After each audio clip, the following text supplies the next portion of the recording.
Deus e Pai que estás no céu, santificado seja o teu nome. Vamos abrir a tua palavra, nos abençoe e nos guie para que tenhamos a melhor compreensão. Abençoe a todos também os que não puderam estar conosco. É o que te pedimos em nome de Jesus. Amém. Amém. Hoje nós vamos falar sobre um tema fascinante e fundamental para a compreensão da nossa história. Vamos falar sobre como Satanás se tornou o príncipe dessa terra e dos reinos e como Jesus Cristo reconquistou o planeta.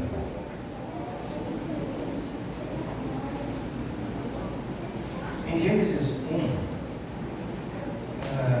parece que é retórico, mas eu creio que é importante a gente relembrar o que se passou no princípio, que Deus criou o céu e a terra e tudo que neles existe. E através da sua palavra tudo se fez.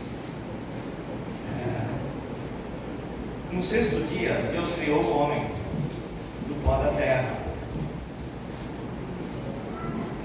Em Deus tudo se fez. Sua palavra, tudo se criou.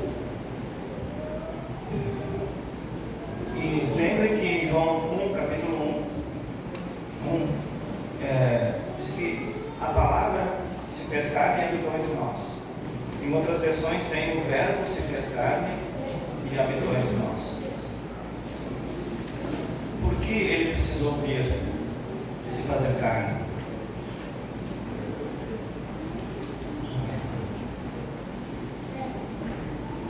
E quando Cristo estava lá no princípio com o Pai, ele criou tudo e viu que tudo era bom.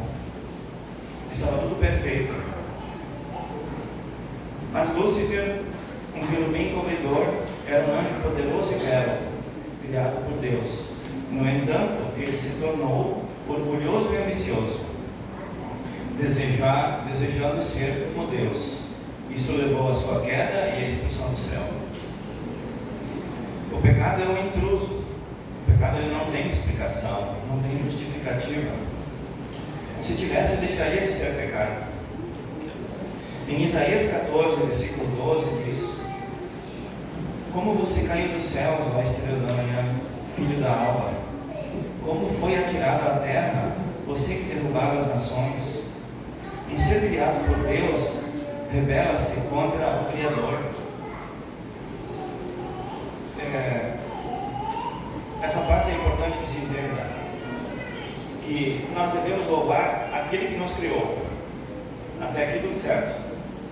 A partir do momento em que eu passo a louvar um outro ser criado igual a mim, aí já estou desviando do nosso Criador. Esse é o grande pecado que Lúcifer cometeu. Ele desejou ser adorado, ele desejou ser igual a Deus. E quando ele fez isso, abalou as estruturas do universo e houve um choque. Tanto é que houve guerra no céu. Um ser criado por Deus, ele rebela-se contra o Criador. No Apocalipse 12, 7 a 9 diz: e houve guerra no céu. Miguel e seus anjos batalharam contra o dragão, e o dragão e seus anjos batalharam, mas não prevaleceram, nem mais seu lugar se achou nos céus. E foi precipitado o grande dragão, a antiga serpente, que se chama Diabo e Satanás, que engana a todo o mundo. Ele foi precipitado na terra, e os seus anjos foram lançados com ele. Faça um apanhado agora. A Bíblia diz que 1/3 dos anjos vieram com Satanás. 1/3. E a palavra diz que são miríades e miríades, milhares e milhares. E como a palavra diz que Satanás ruge como um leão em volta de nós, de cada um de nós, para tentar nos derrubar, Deus também manda um anjo que se acampa à nossa volta para nos proteger. Então nós temos duas forças. E para qual delas eu vou dar a minha atenção? Nós temos aqui a palavra de Deus e temos a palavra de um rebelde, em qual deles nós vamos colocar a nossa fé, a nossa força, a nossa crença? Nós vamos dar crédito a Deus ou a Satanás? É sabido que Satanás nos cria dúvidas. Mas será que é bem assim? Ele coloca tudo que é tipo de empecilho para que a gente se desvie da palavra de Deus. Porque quando ele consegue fazer isso, a atenção se volta para ele. E quando, após a queda de Satanás, ele se tornou príncipe desse mundo. Ele é chamado de príncipe. Por quê? Porque lá no céu, quando ele queria ser igual a Deus e não foi possível, né? Que houve a guerra e ele foi expulso, ele chegou aqui na terra, tinha quem aqui? Só tinha Adão e Eva. Mas tinha Adão e Eva e tinha Satanás e todas aquelas miríades e miríades de anjos que vieram com ele. Então o que ele fez? Ele foi lá na Eva e disse: Eva, o que Deus disse para ti? Deus disse que eu posso comer de todas as frutas do jardim, dominar aqui, eu só não posso comer do fruto daquela árvore do meio, porque o dia que eu dela comer, eu vou morrer. Aí a primeira mentira que Satanás contou: não, tu não vai morrer, vai te abrir teus olhos.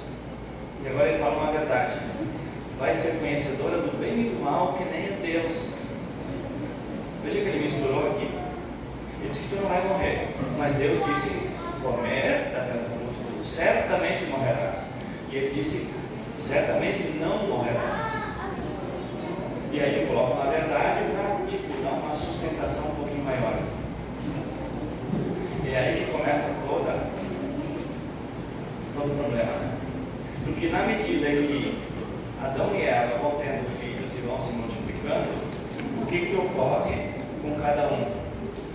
Satanás, com aqueles milhões de, sei lá, quantos miríades de anjos que estão aí, caídos, vão tentar iludir cada pessoa a fazer a vontade dele, não a de Deus. Embora Adão e Eva conhecessem as leis, conhecessem, tanto é que eles tiveram filhos bons e um outro que virou assassino. Então, o que acontece hoje nas religiões?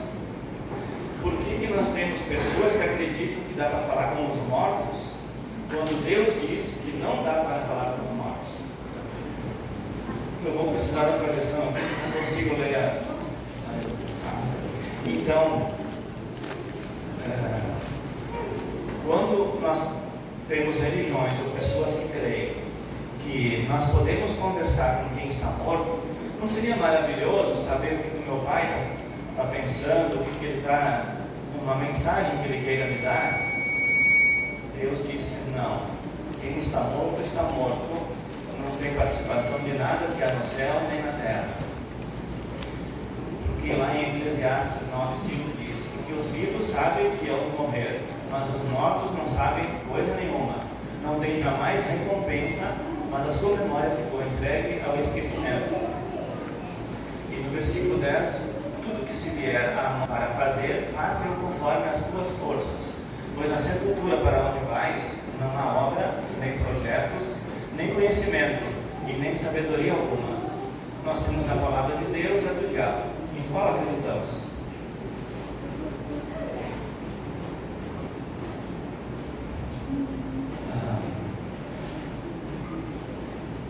Eu acredito que eu faço parte da igreja remanescente e conheço a verdade. Isso me dá a responsabilidade da verdade adiante. Jesus disse: ai daquele que não evangelizar. Vejam a responsabilidade que nós temos. Nós também temos o livre-arbítrio. Nós podemos decidir se vamos seguir a Deus ou não. E então, irmãos, nós já conhecemos o final da história, que o pecador, o ímpio, será queimado, ele vai ficar para trás, vai perder a eternidade. Então não fica fácil de escolher. Aparentemente fica fácil, mas no dia a dia a gente vê que a gente está sempre tentando ser enlaçado, né?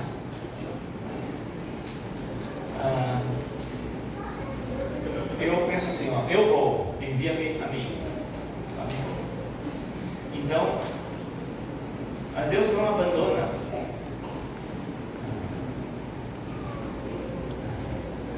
Deus poderia ter acabado com Lúcifer, sim ou não? Poderia. Porém, o que aconteceria se ele tivesse feito isso? O caráter de Deus é colocado em dúvio, né? Porque, cuidado pessoal, quem pisar fora da linha é eliminado.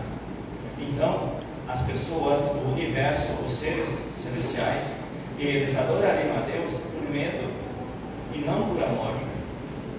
Por isso que Deus permitiu que Satanás se manifestasse e para que nós pudéssemos ver a consequência do pecado e pudéssemos decidir de que lado queremos estar.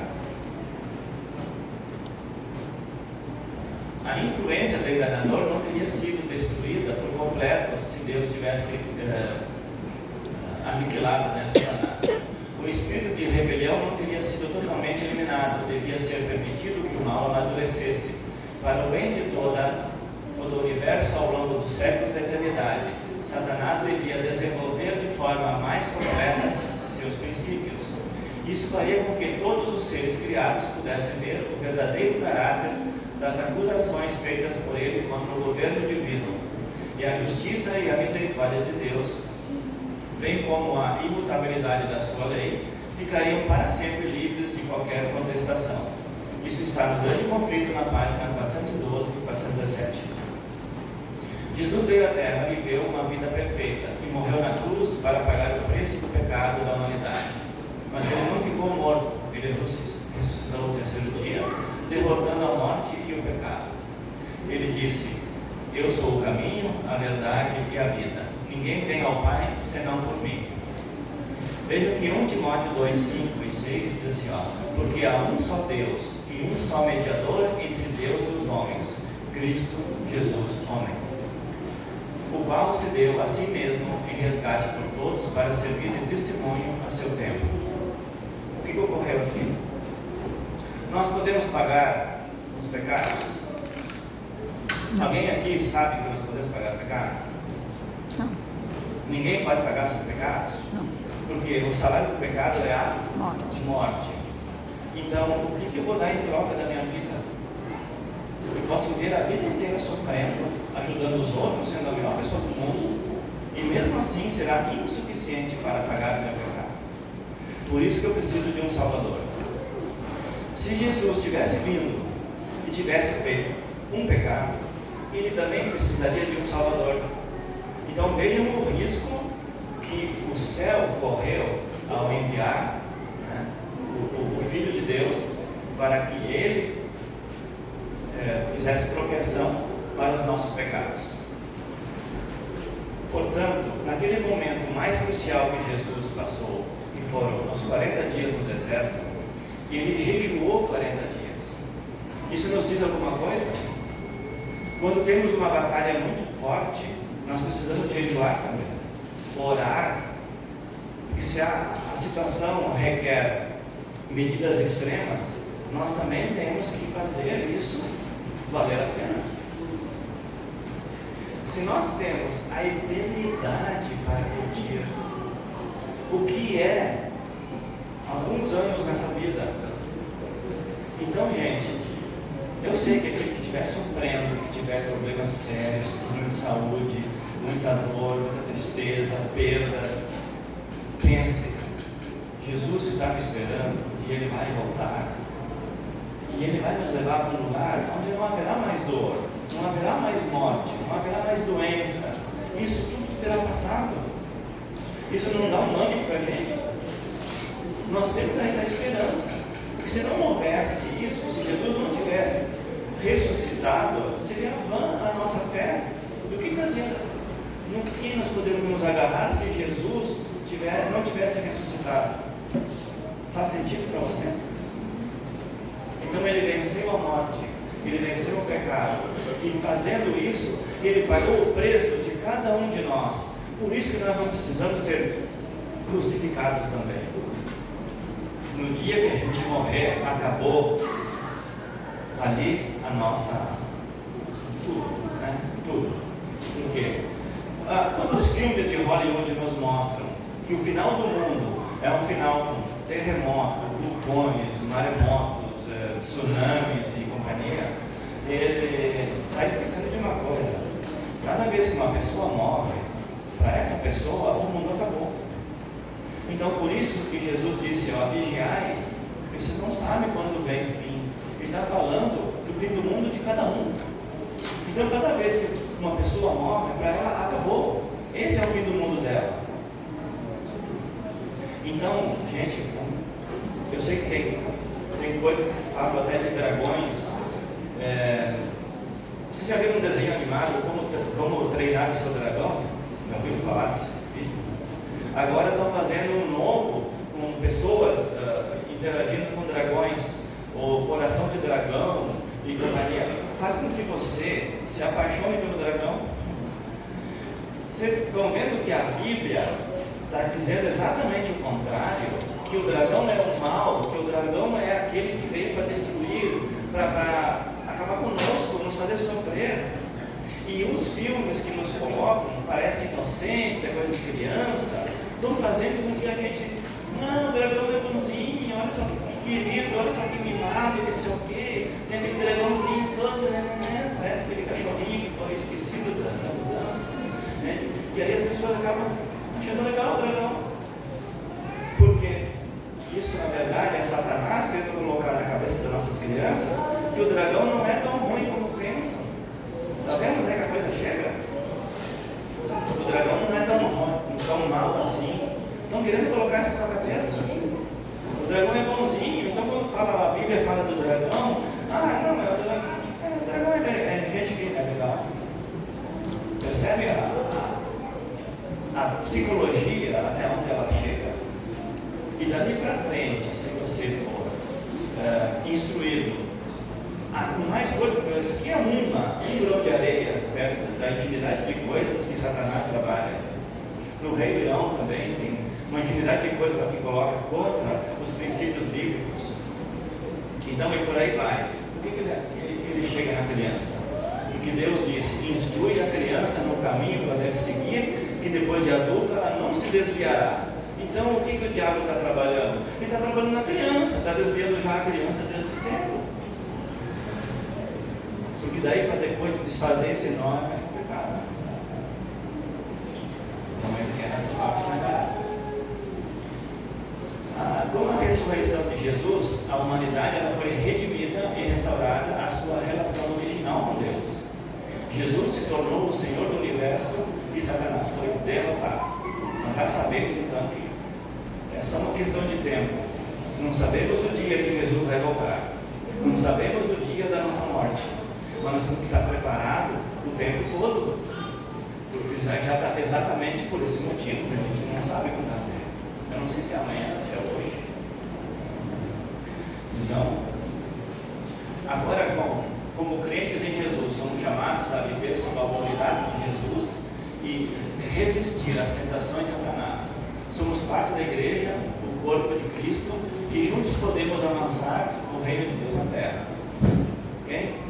Pode subir só um pouquinho a imagem.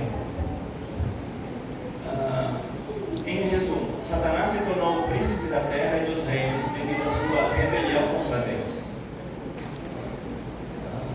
Mas Jesus Cristo veio à terra, morreu e ressuscitou para reconquistar o planeta e restaurar a relação entre Deus e a humanidade.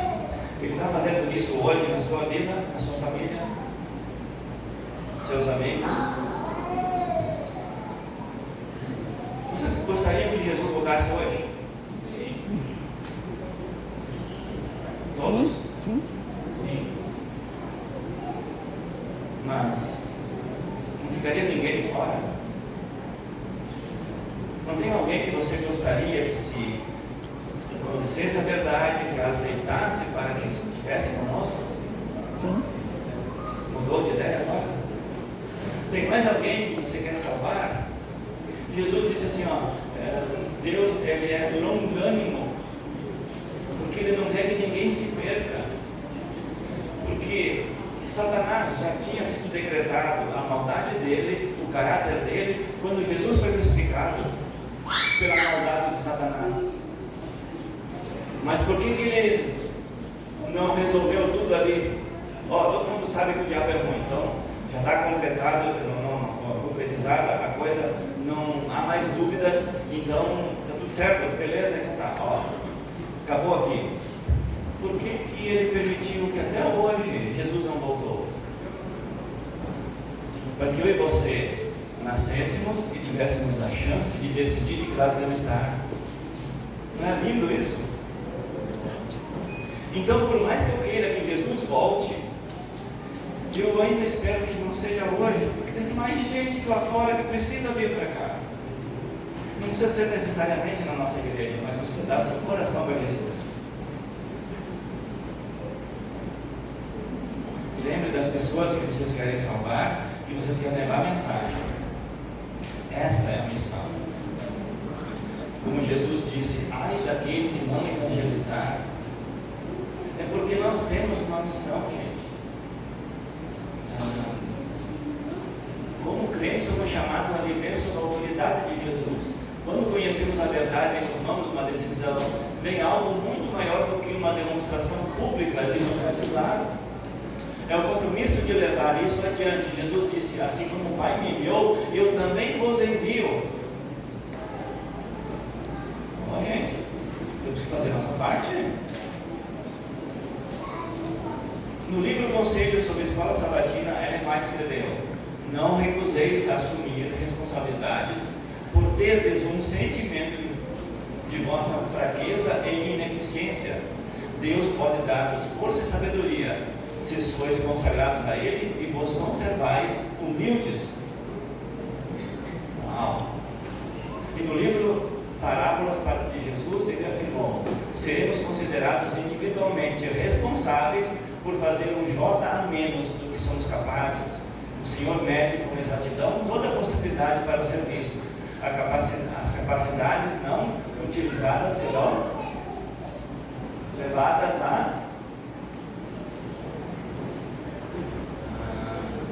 em conta, tanto quanto as que empregamos. Deus nos tem como responsáveis por tudo que nós poderíamos tornar pelo bom uso dos nossos talentos. Seremos julgados de acordo com o que nós cumpria fazer, mas que não executamos por não usar as nossas faculdades para glorificar a Deus. E mesmo que não percamos a salvação, reconheceremos na eternidade a consequência de não empregar os nossos talentos. Haverá eterna perda por todo o conhecimento e capacidade não alcançados que poderíamos ter ganho. Parábola de Jesus, página 362.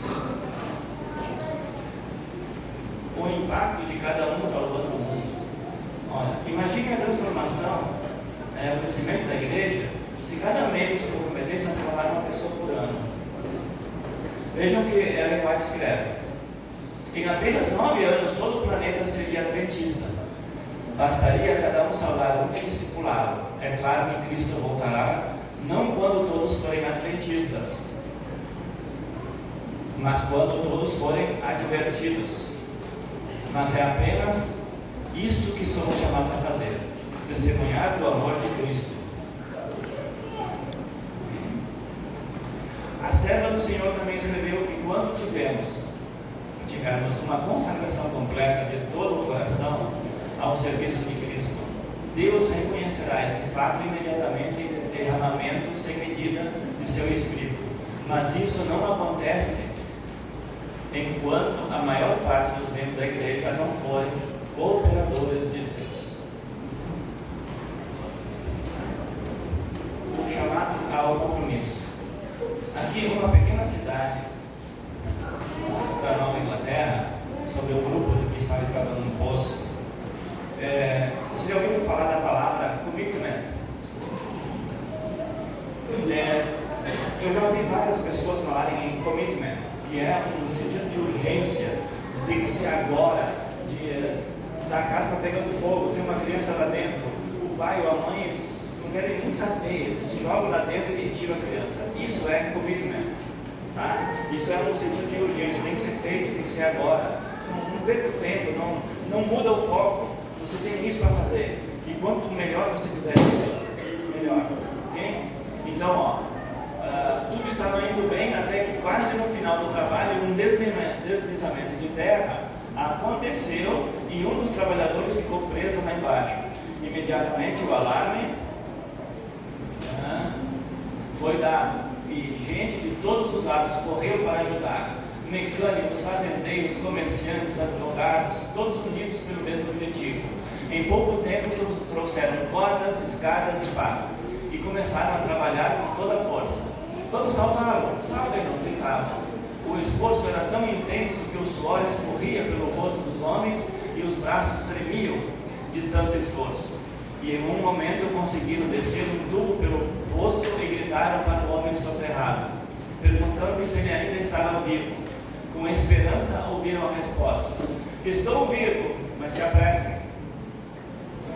Aqui embaixo está terrível. Com essa resposta todos renovaram os esforços com ainda mais determinação.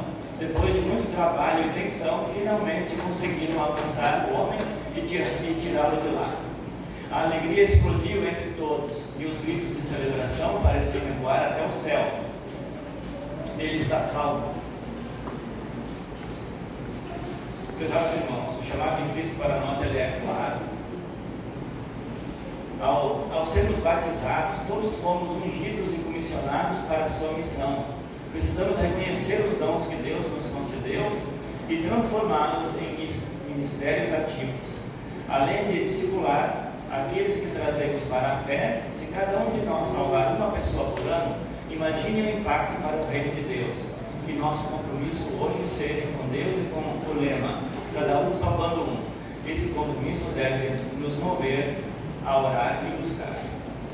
Oportunidades nós entregamos de coração na busca pelo próximo. Que o Senhor nos guie e capacite e que nossas vidas sejam instrumentos para alcançar aqueles que ainda não conhecem o seu amor. Vamos firmar esse compromisso? Cada um agora, dentro do seu coração, fale com Deus.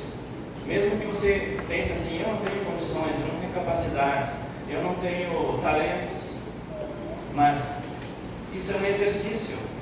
É como o exercício de perdoar. Nós falamos antes na escola sabatina que perdoar é algo difícil de se fazer, principalmente quando nos causa um grande problema, uma grande dor. Mas o exercício de dizer assim: Deus, eu não estou conseguindo perdoar, me ajuda, eu preciso perdoar, eu quero perdoar. E isso vai fazendo com que aquilo cada vez mais vai tomando forma, de maneira que aquilo não me afeta mais, não me doa mais. Consequentemente, Deus vai entrando nesse coração que estava antes duro, e assim ele pode fazer morada aqui dentro. E pode realizar muitas coisas boas, e a gente se sente mais feliz, mais realizado, mais leve. Porque aquele que é perdoado, eu não sei se ele vai nem saber talvez, mas eu vou me sentir muito melhor se eu conseguir perdoar. Se alguém já passou por essa experiência, deve saber do que eu estou falando. Irmãos, sabe que a messe é grande e os trabalhadores são poucos. Nós precisamos fazer esse commitment, usar todos os esforços possíveis. Eu sei que tem gente que se entrega às missões e vai inclusive a outros países, mas nós temos, através do celular, nós podemos alcançar o mundo. Quanta gente nós temos, amigos, vizinhos, parentes, que estão em outros países, que estão em outras regiões do Brasil e que nós podemos alcançá-los através do celular. Uma mensagem. Eu sei que às vezes tem gente assim: mas isso é chato, todo dia que o cara me manda mensagem, mas todo dia vai de novo. Mas em algum momento aquilo lá vai fazer efeito, porque na hora da dor ele vai lembrar: como aconteceu comigo, diz assim: olha, eu sei que tu é religioso, que tu é de igreja, que tu é crente, tu pode fazer uma oração para mim? É gratificante isso, hein, gente? Porque mesmo sabendo que às vezes a pessoa não está muito afim de te ouvir, mas na hora do aumento ela vai lembrar daquele que tem fé, daquele que tem a palavra de Deus, daquele que ele acha, né, ou pensa que a gente está mais próximo de Deus e que a gente pode, inclusive, servir de guia, né, de uma solução, de dar os braços a Deus em direção a essa pessoa. Jesus disse que, como nós lemos há pouco, que só existe um Deus e somente a Ele podemos prestar culto. E só há um mediador entre Deus e os homens, que é Jesus Cristo. E aqueles milhões de satanases que estão por aí rodando, tentando nos desviar dessa verdade. Então, a partir do momento que a gente sabe a verdade, não há mentira que aguente. Certo, Léo? Nenhuma mentira, por mais pesada que seja, aguenta a verdade. Ela desmorona. Então nós temos agora a arma. Nós já, gente, olha só que coisa linda. Nós conhecemos o início e conhecemos o fim. Não é fácil decidir de que lado a gente quer estar. Nós já sabemos como será o fim. O fim do filme já foi mostrado, nós já assistimos, está aqui dentro. Não fica mais fácil de decidir? Então, irmãos, você que está quente, já está cansado, vamos nos comprometer com Deus para renovar nossas forças. Respira fundo aí e diz: Deus, eu preciso de Ti até para respirar. Vamos lá? Respira fundo e assim, ó, Deus, eu preciso de Ti até para respirar. Eu preciso do ar que Tu me dás. Senhor, eu quero me comprometer a ser um cristão melhor, para levar a Tua mensagem para todos os povos e línguas, que todo mundo me ajude. Vocês viram que o Ângelo cantou? Vocês viram que voz linda que ele tem? No céu, nós vamos aperfeiçoar, Ângelo, aqueles dons que nós já temos e vamos aprender novos. Olha que coisa fantástica isso. Então, gente, vamos nos animar. Nós temos um Deus nos esperando que a gente tome a decisão, porque Ele quer nos ajudar, quer nos abençoar. Nós temos que pedir. Se for preciso, ajoelha. Se for preciso, jejua. Mas não desista. A volta de Jesus está próxima. Ok? Oremos? Bondoso Pai, muito obrigado pela Tua mensagem, Senhor. Eu acredito fielmente que foi a Tua mensagem, a Tua inspiração que me trouxe aqui e me fez falar essas palavras. Eu espero que fique conosco, que abençoe a todos, em extensiva a famílias, amigos, parentes e até nossos inimigos, Senhor. Fica conosco o resto do dia, nos abençoe e nos leve para casa. É isso que te pedimos em nome de Jesus. Amém.